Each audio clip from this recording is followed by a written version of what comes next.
सृष्टि के आरंभ से पहले न कोई दिशा थी, न आकाश, न समय। चारों ओर केवल एक अनंत शून्य था, न जन्म न मृत्यु।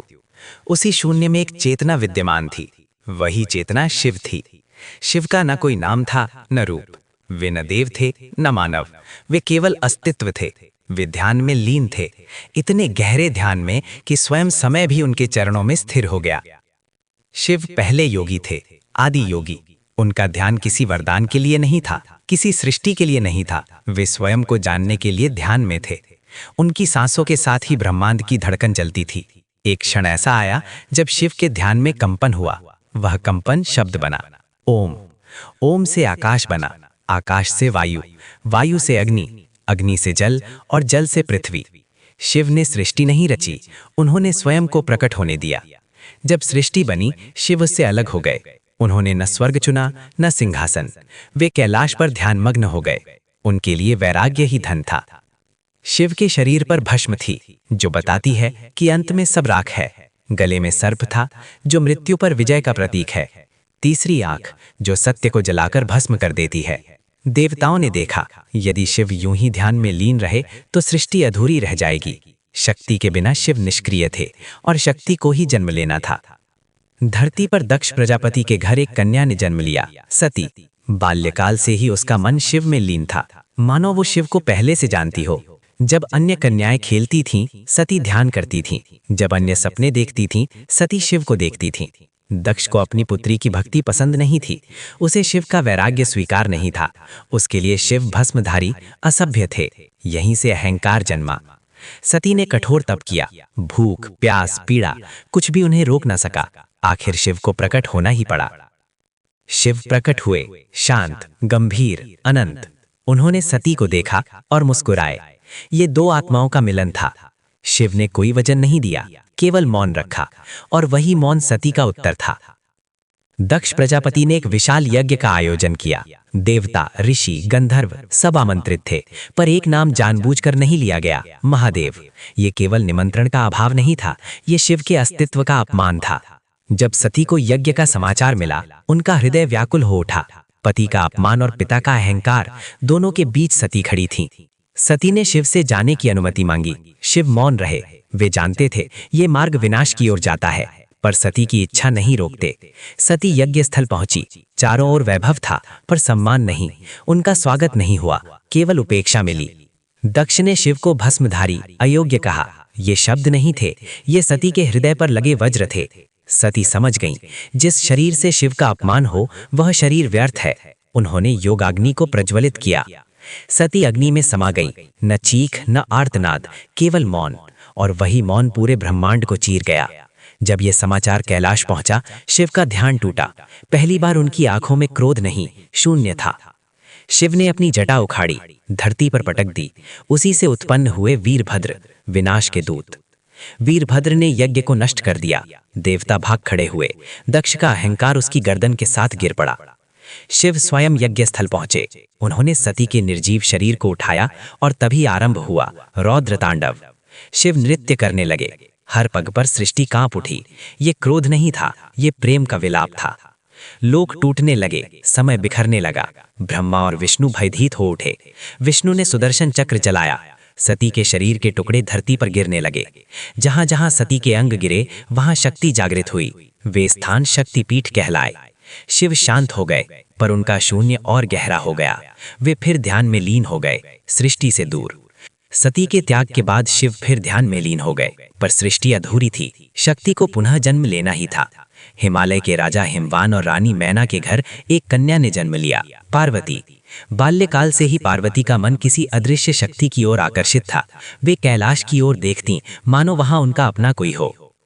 एक दिन नारद मुनि आए। उन्होंने पार्वती को शिव की कथा सुनाई, वैराग्य, तप, त्याग और सत्य की कथा।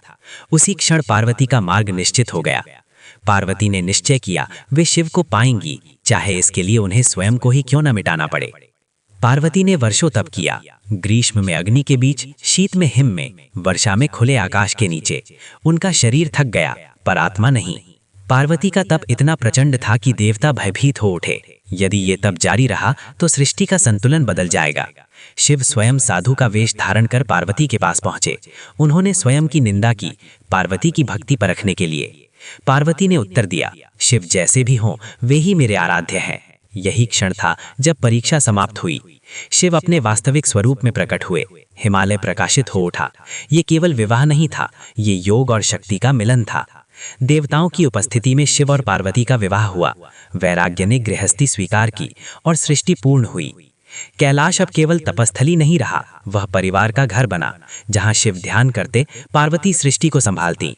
एक दिन पार्वती ने अपने शरीर के उपटन से एक बालक बनाया, उसे जीवन दिया और द्वारपाल नियुक्त किया। शिव ने अनजाने में बालक को रोका, संघर्ष हुआ और क्षण भर में बालक का मस्तक कट गया। पार्वती का विलाप सुन शिव ने हाथी का मस्तक लगाया। गणेश पुनर्जीवित हुए, विघ्नहर्ता बने। शिव ने घोषणा की, मेरे पुत्र गणेश हर कार्य में प्रथम पूजे जाएंगे। और तभी से गणेश संकट मोचक कहलाए। समय बीतने के साथ देवताओं की शक्ति क्षीण होने लगी। असुर बलवान हो उठे। स्वर्ग संकट में था। देवताओं ने विष्णु से मार्ग मांगा। विष्णु ने कहा, अमृत केवल समुद्र मंथन से मिलेगा। देव और असुर एक साथ हुए, पर उद्देश्य अलग थे। मंदराचल पर्वत मथनी बना, वासुकी नाग रस्सी बने। समुद्र मंथन आरंभ हुआ और सृष्टि कांप उठी।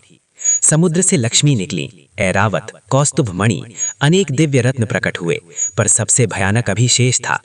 अचानक समुद्र से हलाहल विष निकला। वो इतना प्रचंड था कि तीनों लोग जलने लगे। देवता भागे, न ब्रह्मा बचा सके न विष्णु, सब कैलाश पहुंचे। शिव ने बिना संकोच हलाहल विष पी लिया। ये बलिदान नहीं था, ये करुणा थी। पार्वती ने विष को शिव के कंठ में रोक दिया, तभी वे नीलकंठ कहलाए, विष पीने वाले देव। उधर तारकासुर नामक असुर तीनों लोकों में आतंक मचा रहा था।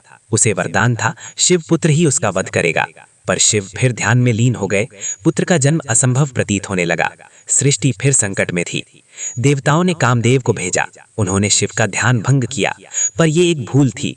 शिव की तीसरी आंख खुली। क्षण भर में कामदेव भस्म हो गया। शिव की ऊर्जा से एक दिव्य तेज उत्पन्न हुआ। गंगा ने उसे धारण किया और जन्म हुआ कार्तिकेय का। कार्तिकेय ने युद्ध किया और तारकासुर का वध हुआ। धर्म की विजय हुई। शिव न केवल संहारक हैं, वे रक्षक भी हैं। उनका हर रूप संतुलन का प्रतीक है।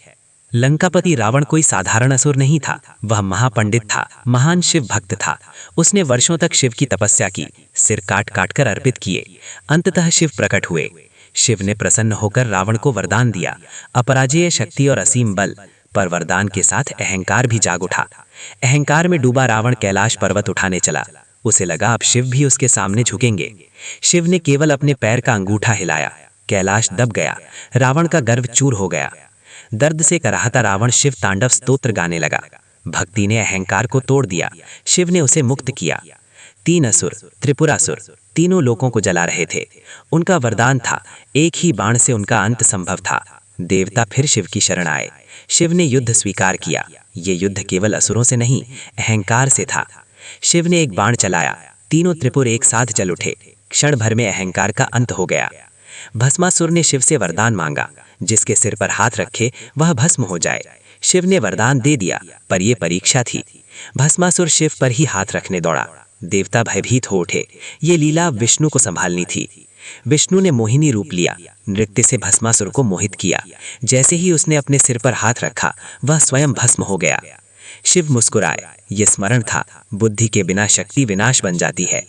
एक दिन ब्रह्मा और विष्णु में श्रेष्ठता का विवाद हुआ। तभी एक अग्नि स्तंभ प्रकट हुआ, अनादि, अनंत। न ब्रह्मा उसका अंत खोज पाए, न विष्णु उसका आरंभ। तभी समझ आया, शिव ही अनंत है।